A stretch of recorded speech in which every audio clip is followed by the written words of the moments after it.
Hi guys, welcome back to my channel English in a Blink, and today we're going to talk about conditionals. That's right. Oh, so if it rains, I won't go to the park. Which conditional is that? First, second, third, which one? Not sure? Alright, no worries. After today, you will know exactly which conditional that is. So without wasting time, let's go. All right, here we are looking at our first conditional. So starting with, how do you form your first conditional? So we need our present simple and we need our future simple. So what do you mean by like future simple? So if plus present simple, and in your main clause, you need your will plus the infinitive. That is your first conditional, people, all right? So you need your if, present simple, then you need your comma, then you have your will and infinitive form of the verb in your main clause, okay? So we use our first conditional to talk about things which might happen in the future. It describes possible things which could easily come true. All right. So when I say if it rains, I won't go to the park, that means it is a possibility. It is a future possibility. So I'm sitting in hope at the moment, but I see some clouds, and then I say, oh, if it rains, I won't go to the park. So this is your present simple after if, and then you have your will and the negative won't in your main clause. Don't forget, you have to place a comma if you start your sentence with if. But let's say you want to say, I won't go to the park if it rains. So guys, then if you start with future will, that is your will plus infinitive, you do not place a comma then. Okay, so you can just say, I won't go to the park if it rains without placing any comma. All right. So this is what your first conditional is all about. You talk about things which are possible, all right? So which can easily come true. If I study today, I'll go to the party tonight. Again, it is a possibility. It might happen. If I study right now, I'll go to the party tonight. So we talk about future things which are a possibility, which can happen, okay? So this is your first conditional. If plus present simple, and in your main clause, you need your will plus infinitive form of the verb. First conditional. Okay. Moving on to our second conditional. Okay, so in your second conditional, you need your after if. We have our past simple, and then we have would plus infinitive in our main clause. Okay, so you need your if, past simple, would plus the infinitive form of the verb. Now, always remember, we can use were instead of was with I, he, she, it. This is like it says, it's mostly done in formal writing. So instead of saying I was, if I was, we always say if I were. All right, that you'll hear it more often. It's more acceptable. And I always tell my students just to be always right, always use your, when you're saying if I were instead of was. If I were a boy. Remember that song? Yeah, beautiful song, I know.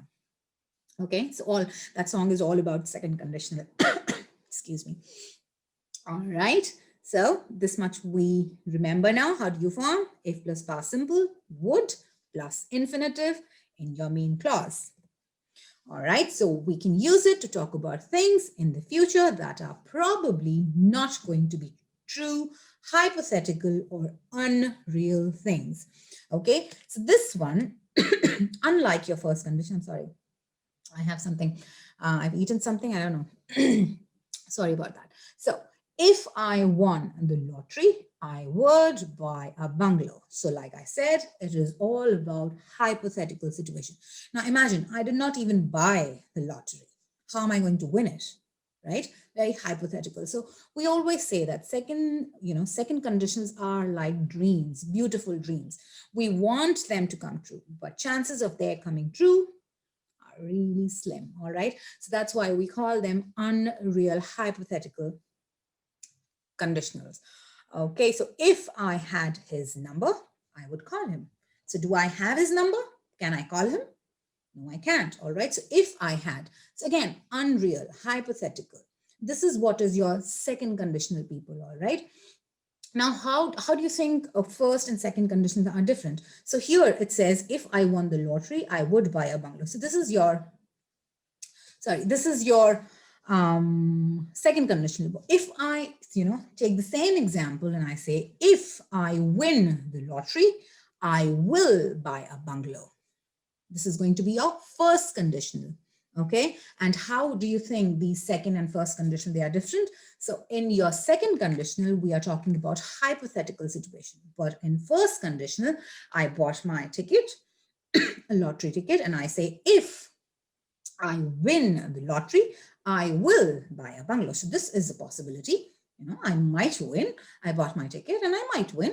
You never know, right? So there is a possibility. But here, when I say if I won the lottery, I would buy. I mean, if you don't have a ticket, how would you win it? Isn't it? All right. So this is what first and second conditional is about. You make your first conditional with present simple.